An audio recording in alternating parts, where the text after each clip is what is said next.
Kwanzaa is a sacred 7-day celebration honoring African heritage, culture, and community. Observed from December 26th to January 1st, it is guided by the Nguzo Saba, 7 principles that call us to unity, self-determination, collective responsibility, cooperative economics, purpose, creativity, and faith.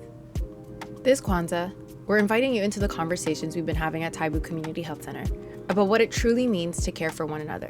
Today we celebrate Kujichagulia, the second day of Kwanzaa, and the Kiswahili word for self-determination. Kujichagulia means to define ourselves, name ourselves, create for ourselves, and speak for ourselves.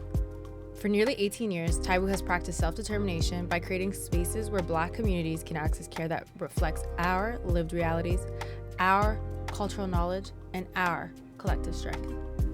Here is some of what we've been talking about. I wish that there could be more conversations about how could we unify, and not seeing in some communities, not necessarily only TAIBU, but just in general in our community, how could we be more unified? Just being able to come together as one nation, one race, and take care of our problems ourselves, recognize that we're all in the same boat, right? But just that we have those talks about how can we be very intentional about how we work in the system, how we can be seen in the system, and just better ourselves. Because when you compare it with other races, they're doing it. So regardless of, where they come from, they're doing it as their own ethnicity, as their own race, and they come together. So I wish that we could have more robust conversations about that. To me, self-determination is making things as personalized as possible for the community that you're serving. So I feel like the way that the healthcare system is structured is that they have an overarching framework that is guided by different principles and research and history, and it's our responsibility to take those learnings and then make them make sense for how our communities can receive that guidance and that benefit. So we have to be involved in how the system is applied to our communities. To me, it's unlearning everything, essentially just unlearning everything that we've been told, and we're no longer telling anybody his story or their story. We're gonna tell our story, the stories that our forefathers told us, what we know to be true within ourselves, and we reflect back from whence we came, and we tell those stories. Because I always say, if other people are telling your story, it's not the whole story, right? So you have to within yourself know where you've been, where you've come from, and then just search for those roots and then start telling it by us, for us, and we're going to define ourselves and let nobody else speak on our behalf. I like that a lot. That makes a lot of sense. Yeah. And I think it comes in sort of understanding, where we fit within this aspect of health. I think that when I think of healthcare, it's not something that I actually gave a lot of thought to in previous places where I've worked. It's just sort of like, it's kind of like there, and you just kind of go through what you've been taught. And I think in the last little bit, particularly even having conversations with my mother, is just realizing that there's never been a lot of self-determination when it comes to healthcare. It's kind of been prescribed, and you're told what to do, because once you start to unpack your own health, have an understanding, then you're able to make decisions about your own health. And we've been somewhat, the system is set up where we're disempowered from making decisions. We go to experts to make decisions about our health, and I think we do that a lot about everything, and we're not necessarily, not that there's anything wrong with going to experts, but we're not necessarily making informed decisions. We're kind of relying on those experts as we make our health decisions, and not really engaged in that actual practice of what does health look like to me, and how do I do some of that stuff at home or in community, as opposed to just relying on the experts to tell us what health looks like and what we should and shouldn't do, kind of a thing. And then we're not able to make those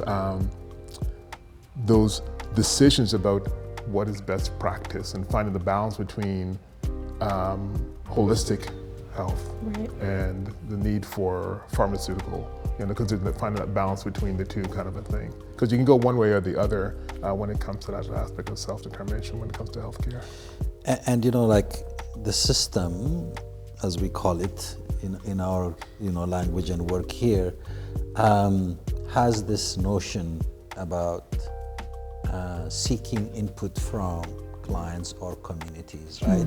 In various ways, which I think is a good start. But really, when we're thinking about, marginalized, disenfranchised communities such as the Black community, it's a little bit, requires a little bit of work, right? So, like a lot of healthcare spaces have patient and carers advisory committee, right? And that is sought to be where voices, right?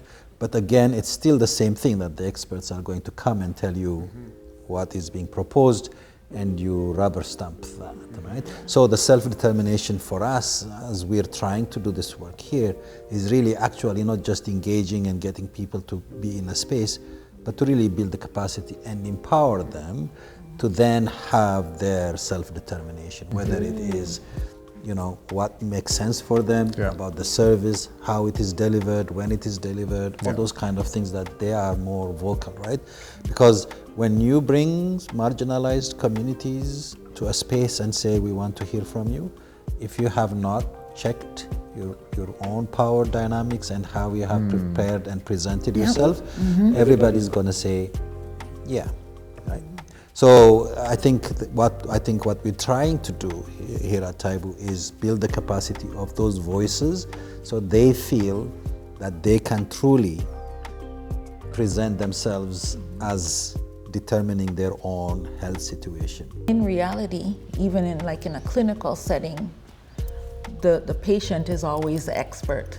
We always want it to seem as if, you have certain credentialing behind your name, but it's the patient that's the expert. And even, historically, we didn't have all these pharmaceuticals and whatnot. We went back to our traditional ways, which is, I think that's where it's very unique, where at TAIBU, that we can blend those two, both clinical and traditional.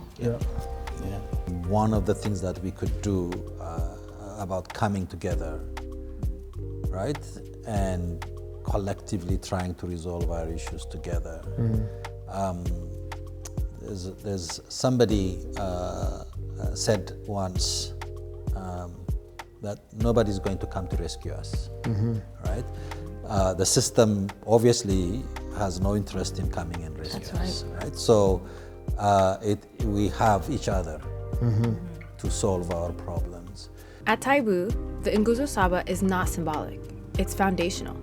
It guides how we deliver care, build trust, create systems that honor dignity, resilience, and collective well-being.